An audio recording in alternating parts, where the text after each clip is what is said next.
ಇದೆಲ್ಲ ನಿಜ ಆಗಿದೆ. ಹೌದೌದು. ನಿಮ್ಮ ಲೈಫಲ್ಲಿ ಇದನ್ನ ಹೇಳಕ್ ಇಷ್ಟಪಡ್ತೀನಿ. ಇದ್ರ ಹೇಳ್ಬಾರ್ದು, ಹೇಳ್ತಾ ಇದ್ದೀನಿ. ಹೇಳ್ಬಾರ್ದು ಸರ್. 6ನೇ ತಿಂಗಳಲ್ಲಿ ಫ್ಲೈಟ್ ಬೀಳುತ್ತೆ, ಟ್ರೈನ್ ಬೀಳುತ್ತೆ, ಭೂಕಂಪ ಆಗುತ್ತೆ, ಎಲ್ಲ ನನ್ನ ಪಡಿಸಿ ನನ್ನ ಇನ್ಸ್ಟಾಗ್ರಾಮ್ ಅಲ್ಲಿ ಐಡಿಲ್ ಇದೆ. ಯಾಕೆ ಅದನ್ನೆಲ್ಲ ಟ್ರೋಲ್ ಮಾಡಲ್ಲ? 6ನೇ ತಾರೀಕು ಸರಿಲ್ಲ ಅಂತ ಹೇಳಿದೀನಿ.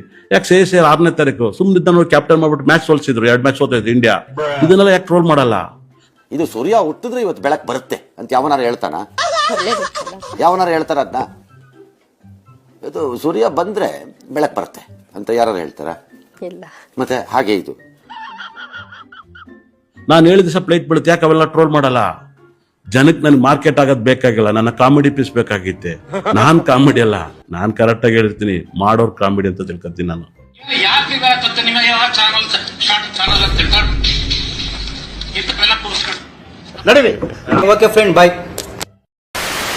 ವಿಜಯ್ ಕೂಡ ಆಕ್ಚುಲಿ ಅವರಿಗೆ ಇಷ್ಟು ಬಹುಮತಗಳಲ್ಲಿ ಅಂದ್ರೆ ಇಷ್ಟು ಮತಗಳಲ್ಲಿ ನಾವು ಗೆಲ್ತೀವಿ, ಇಷ್ಟು ಕ್ಷೇತ್ರಗಳಲ್ಲಿ ಗೆಲ್ತೀವಿ ಅನ್ನೋ ಊಹೆ ಇರಲಿಲ್ಲ.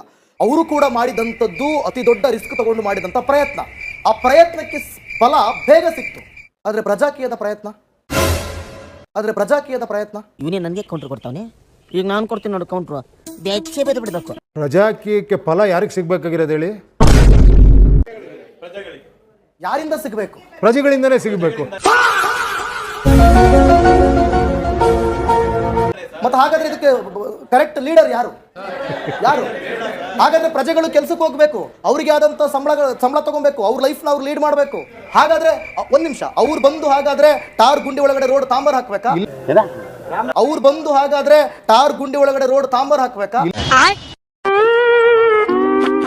ಇಲ್ಲ ಅಟ್ಲೀಸ್ಟ್ ನೀವ್ ಹೇಳ್ತಿದ್ದೀರಾ ಕೇಳಬೇಕು, ಕೇಳೋ ಒಂದು ಸಿಸ್ಟಮ್ ಬೇಕು ಅಂತ ಹೇಳ್ತಾ ಇದ್ದೀರಾ.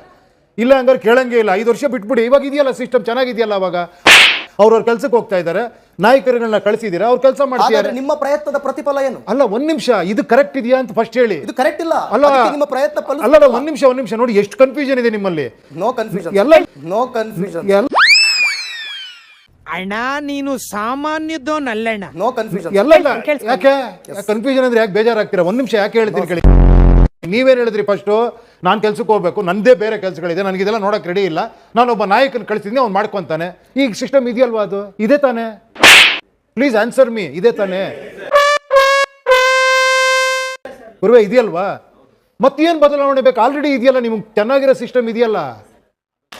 ಹೆಂಗೆ ಏನು ಅಂತ ಗೊತ್ತಿಲ್ಲ ಕಳ್ಳ. ನಮ್ ತಾಯಿ ಸತ್ ಹೋಗುವೆ, ನಾನಿನ್ನು ಚಿಕ್ಕ ಹುಡುಗ. ಬಹುಶಃ ಎಲ್ಲೋ ಒಂದು ಕಡೆ ಕರ್ನಾಟಕದಲ್ಲಿ ಉಪೇಂದ್ರ ಅವ್ರು ರಾಜಕೀಯ ಮಾಡೋದು ತುಂಬಾ ಕಷ್ಟ ಅನ್ಸುತ್ತೆ. ನಿಮ್ಮ ಮಾತುಗಳು ನಂಗೆ ಸ್ಪಷ್ಟವಾಗಿ ಅರ್ಥ ಆಗ್ತಾ ಇದೆ. ಎಲ್ಲೋ ಒಂದು ಕಡೆ ಇವ್ರ ಮಧ್ಯದಲ್ಲಿ ನಾನು ಎಲ್ಲಿ ಕೊಚ್ಚ ಹೋಗ್ಬಿಡ್ತೀನೋ, ಒಂಥರ ಪ್ರಜಾಕೀಯದಲ್ಲಿ ಎಲ್ಲಿ ಜೋಕರ್ ಆಗ್ಬಿಡ್ತೀನಿ ನಾನು, ಒಂದು ಭಯ ನಿಮ್ಮಲ್ಲಿ ಕಾಡ್ತಾ ಇದೆ ಅಂತ ನನಗೆ ಸ್ಪಷ್ಟವಾಗಿ ಅರ್ಥ ಆಗ್ತಾ ಇದೆ ಸರ್. ಓ ಬಿಡಿ, ಕ್ಲಾರಿಟಿ ಬಂದಿದೆ ತಾನೆ ಅಟ್ಲೀಸ್ಟ್. ಸರ್ ಈಗ ಪಕ್ಷ ಕಟ್ಟಿದಿರಾ, ಪಕ್ಷ ನಮ್ ಚಿಕ್ಕಬಳ್ಳಾಪುರದಲ್ಲ ಪೆರೇಸಂದ್ರಲ್ಲಿ ಪ್ರಜಾಕೀಯ ಅಂದ್ರೆ ಏನಂತ ಕೇಳ್ತಾರೆ. ಬೆಂಗಳೂರಲ್ಲಿ ಓದಿರೋರು ಗೊತ್ತು, ಹಳ್ಳಿ ಕಡೆ ಹೋಗ್ಬಿಟ್ಟು ಪ್ರಜಾಕೀಯ ಅಂದ್ರೆ ಯಾರು ಅಂತ ಕೇಳ್ತಾರೆ. ಯಾರು ಹೇಳಿದ್ರು ನಿಮ್ಗೆ? ಅವನು ಹೇಳ್ತಾನೆ. ಹಳ್ಳಿ ಕಡೆನೆ ಫಸ್ಟ್ ಗೆದ್ದಿರೋದು ಗೊತ್ತಾ ಇಲ್ಲಿ? ಅಲ್ಲ ಕೇಳಿ, ಒಂದ್ ನಿಮಿಷ ಕೇಳಿ. ಫಸ್ಟ್ ಅರೆಹಳ್ಳಿ ಅನ್ನೋ ಕಡೆ ಚೇತನ್ ಕುಮಾರ್ ಅನ್ನೋರೊಬ್ರು ಆಯ್ಕೆ ಆದ್ರು. ಅದು ಗೊತ್ತಾ ನಿಮ್ಗೆ? ಗೊತ್ತಿಲ್ಲದೆ ಇದ್ರೆ ಮಾತಾಡಬಾರ್ದು.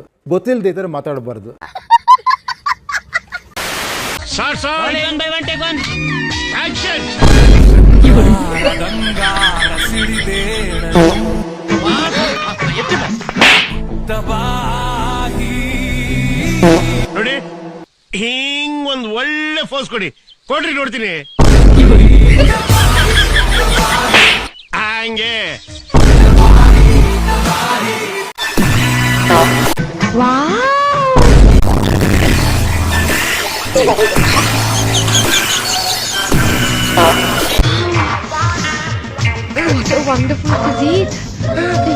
ನೋಡ್ತಾ ಇದ್ರೆ ನಂಗೆ ತುಂಬಾ ಖುಷಿ ಆಗುತ್ತೆ ಕಣೋ. ನಾನು ನಿನ್ ತರನೇ ಆಗ್ಬೇಕು, ನನ್ಗೂ ಹೇಳ್ಕೊಡು.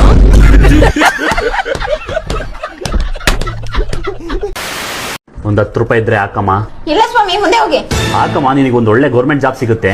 ನಾನು 8ನೇ ಕ್ಲಾಸ್ ಫೈಲು, ನಾನು ಓದೇ ಇಲ್ಲ. ಸರಿ ಹಾಕು, ನಿನಗೊಂದು ಒಳ್ಳೆ ಹುಡುಗ ಸಿಗ್ತಾನೆ. ಆಲ್ರೆಡಿ ಮದ್ವೆ ಆಗಿ ನನ್ ಗಂಡ ಬೇರೆಯವ್ರ ಜೊತೆ ಓಡೋಗಾಯ್ತು. ಕೊಡುಮಗ್ಲೆ, ಭಗವಂತ ಬಿಸ್ನೆಸ್ ಅಲ್ಲಿ ಒಳ್ಳೆ ಲಾಭ ಕೊಡ್ತಾನೆ ನಿನಗೆ. ನಮ್ ಫ್ಯಾಮಿಲಿನೇ ಫುಲ್ ಸಾಲದಲ್ಲಿ ಮುಳುಗೈತೆ. ಕೊಡಮ್ಮ, ನಿಮ್ಮಪ್ಪ ತುಂಬಾ ಖುಷಿಯಾಗಿರ್ತಾರೆ. ನಮ್ಮಪ್ಪ ಜೈಲಲ್ಲಿ ಇದ್ದಾನೆ. ಕೊಡಮ್ಮ, ನಿನ್ ತಂಗಿ ಆದ್ರೂ ಫುಲ್ ಖುಷಿಯಾಗಿರ್ತಾಳೆ. ನನ್ ತಂಗಿ ಜೊತೆಗೆ ನನ್ ಗಂಡ ಓಡೋಗಿರೋದು.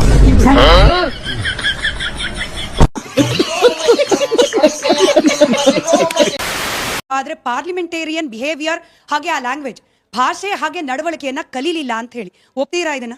ನಾನು ಭಾಷೆಯಲ್ಲಿ ಇನ್ನ LKG ಅಲ್ಲಿ ಇದ್ದೀನಿ. ಬಿಜೆಪಿಯವರು PhD ಮಾಡ್ಬಿಟ್ಟಿದ್ದಾರೆ. ಹಿಂಗೆ ಪಂಚ್ ಆ ಕಾರಣಕ್ಕೆ ನಾನು ಸ್ವಲ್ಪ ಅಪ್ಗ್ರೇಡ್ ಆಗೋಣ ಅಂತ LKG ಇಂದ UKG ಬರ್ತಾ ಇದ್ದೀನಿ ಮೇಡಮ್. ಸೊ ಅವ್ರು ಆಲ್ರೆಡಿ PhD ಮಾಡಿರೋದ್ರಿಂದ ಭಾಷೆಯಲ್ಲಿ ಯತ್ನಾಳ್ ಸಾಹೇಬ್ರು ಮಾತಾಡೋ ಪದಗಳು ನೋಡಿದ್ರೆ, ಈ ರಾಜ್ಯದ ಮುಖ್ಯಮಂತ್ರಿಗಳ ಬಗ್ಗೆ ಉಪಮುಖ್ಯಮಂತ್ರಿಗಳ ಬಗ್ಗೆ ಅವ್ರು ಬಳಸೋ ಪದ ನೋಡಿದ್ರೆ ಮೋಸ್ಟ್ಲಿ ಅವ್ರು ಆಲ್ರೆಡಿ PhD ಮಾಡಿದ್ದಾರೆ. ಇವನೇ ನನಗೆ ಕೌಂಟ್ರ್ ಕೊಡ್ತಾವನೆ. ಈಗ ನಾನು ಕೊಡ್ತೀನಿ ನೋಡು ಕೌಂಟ್ರು, ಬೆಚ್ಚೆ ಬೆದ ಬಿಡ್ಬೇಕು. ಅವನಿಗೆ ಅವ್ರ ಅಪ್ಪಗೆ ಹುಟ್ಟಿದ್ದಂದ್ರ ಒಬ್ಬರೇ ಅಲ್ಲಿರುವಂತ ಭಾರತ ಮಾತಾಕಿ ಜಯ ಅಂದ. ಇಂಥ ಹರಾಮ್ ಕೋರ್ಗಳು ಇದ್ದೇ ಇರ್ತಾರೆ, ನನ್ನ ಬಗ್ಗೆ ಏನ್ ಮ್ಯಾಗ ಮಾತಾಡಿದ್ರೆ ಅದೇ ಭಾಷೆ. ಯಾಕಂದ್ರೆ ಬಿಜಾಪುರದಾಗ ನಮ್ಮ ಭಾಷೆ ಬಹಳ ಸುಪೀರಿಯರ್ ಐತಿ. ಇವ್ರಪ್ಪನಂಗೆ ಬೈಲಾಕ ನನ್ನ ಬಳಿ ಶಬ್ದಕೋಶ ಭಾಳ ಐತಿ. ರೀ ಬಸವನಗೌಡ ಪಾಟೀಲ್ ಯತ್ನಾಳ್ ಅವ್ರ ಬಹಳ ದೊಡ್ಡ ಏನ್ರಿ ನಿಮ್ಮ ಅವ್ನ ಹಡ ಅಂದ್ರ? ನಾನು ಒಬ್ಬ ಹೆಣ್ಮಗಳಾಗಿ ಮಾತು ಹೇಳಬಾರ್ದು. ಯಾರಿಗೂ ಬೈತೀರಿ ನೀವು? ತಾಯಿಗೆ ಬೈತೀರಿ? ಯಾರ ತಾಯಿಗೆ ಬೈತೀರಿ? ನೀವು ತಾಯಿ ಹೊಟ್ಟೆಯಲ್ಲಿ ಹುಟ್ಟಿಲ್ಲ. ಮಾತಿಗೆ ನೀವು ಉತ್ತರ ಕರ್ನಾಟಕ ಭಾಗದವರಾಗಿರ್ಬೋದು, ಸಾರ್ವಜನಿಕವಾಗಿ ಹೆಂಗ್ ಮಾತಾಡ್ಬೇಕು ಅಂತ ನಾಲ್ಗೆ ಮೇಲೆ ಹಿಡಿದು ಮಾತಾಡ್ಬೇಕು ನೀವು, ಅಲ್ವಾ ಮೇಡಮ್? ಆ ಕಡೆಯಿಂದ AK-47 ಅಲ್ಲಿ ಹೊಡಿತಾ ಇದ್ರೆ ನಾವು ಪಾಯಿಂಟ್ ಬ್ಲಾಕ್ ಅಲ್ಲಿ ಒಂದು ಬುಲೆಟ್ ಆದ್ರೂ ಬಿಡ್ತೀವಿ ಅಂತ ಅಲ್ವಾ? ನಾನು ಹೇಳೋದೇನು ಅಂದ್ರೆ ಅವ್ರು ಕಂಟ್ರೋಲ್ ಮಾಡ್ಕೊಂಡ್ರೆ ನಾವು ಕಂಟ್ರೋಲ್ ಅಲ್ಲಿ ಇರ್ತೀವಿ. ಇವೆಲ್ಲ ಮಾಮೂಲು. ಕಂಟ್ರೋಲ್ ಅವರು ಸಿಕ್ಕಾಪಟ್ಟೆ ಬಾಯಿಗೆ ಬಂದಂಗೆ ಮಾತಾಡಿದ್ರೆ ನಾವು ಮಾತಾಡ್ತೀವಿ. ಫೈರ್ಗಳೆಲ್ಲ ಇಲ್ಲ ಬಿಜೆಪಿಯಲ್ಲಿ, ಫೈರ್ಗಳು ಮಾತ್ರ ಇರೋದು. ಫೈರ್ಗಳೇನಿದ್ರು ಕಾಂಗ್ರೆಸ್ ಅಲ್ಲಿ ಇರೋದು. ನಿಮ್ಮ ಅವ್ನ ಹಿಡ್ಕೊಂಡು ನಿಮ್ಮ ಫಾದರ್ ಬಗ್ಗೆ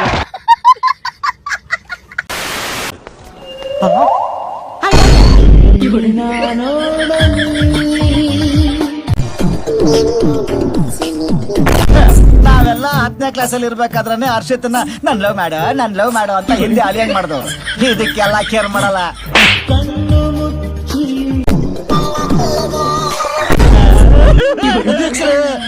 ಸಮಾಧಾನ ಮಾಡ್ಕೊಳ್ಳಿ.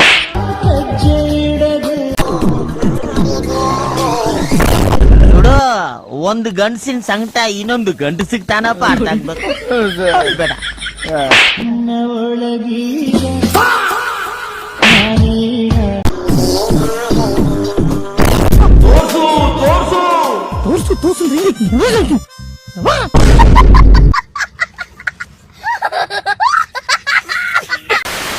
ಹಲೋ ಹಲೋ, ಯಾರ್ರಿ? ಏನ್ ಮಾಡತ್ತಿಪ್ಪ ರಾಜು ಕಾಕನ ಮಗನ?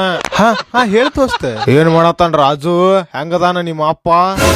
ಹಾ ದೋಸ್ತ, ಆರಾಮದೀನಿ ದೋಸ್ತ. ನಾನು ಇಲ್ಲೇ ಮನ್ಯಾಗಿದ್ದೀನಿ ದೋಸ್ತ. ಅಪ್ಪ ಮಮ್ಮಿ ಎಲ್ಲಾರು ಇಲ್ಲೇ ಅದಾರ, ಆರಾಮದೀವು. ಹಾ ರಾಜು ಅಲ್ಲೇ ಕೂತಾನ. ಆ ಬಾಬಾ ರಾಜುನ ಮಗನ. ಹಾ ದೋಸ್ತ, ಹೇಳ ದೋಸ್ತ, ಯಾಕೆ ಫೋನ್ ಮಾಡಿದ್ದಿ?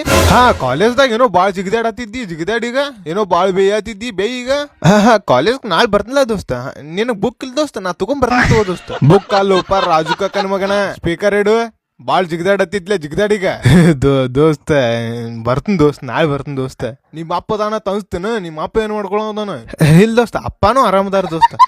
ನೋಡಿ ಮಾಡಿ ಸ್ನೇಹ ಮಾಡ್ರಪ್ಪ, ಗೊತ್ತಿರೋರ್ ಜೊತೆ ಬೆರೀರಪ್ಪ ಅಂತಾರೆ.